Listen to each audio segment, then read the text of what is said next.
বিশ্বকাপ শুরু হয়েছে, আমি দেখেছি একটি দলকেও সাপোর্ট করি, কিন্তু আমি যেই দলকে সাপোর্ট করি সেই দলের কথা বলবো না।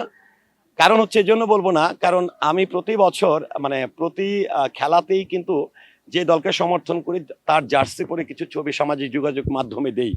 কিন্তু ওয়ার্ল্ড কাপ এমন একটি বিষয়, সেটি ক্রিকেট বলি ফুটবল বলি, ধরেন আমি যদি কোনো দলকে সাপোর্ট করি, আপনার এটা খুব ইমোশন কাজ করে। আমি যদি সেই দলের জার্সি পরি, আমি ধরে নিব আমাদের কিন্তু এবারের একটু ভোটারের শব্দটা বলতে চাই, এবার আমাদের শিল্পী সমিতিতে 604 জন হচ্ছে মোট ভোট ছিল।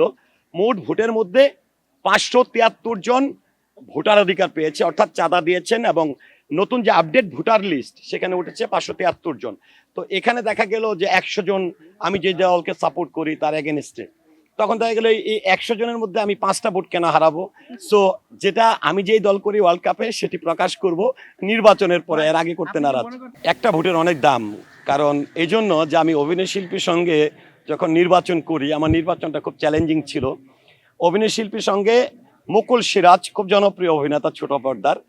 তো আমি যখন অভিনয় শিল্পীর সঙ্গে মনোনয়নপত্র উঠাতে যাই, তখন মুকুল সিরাজ ভাই ছিলেন শুটিংয়ে।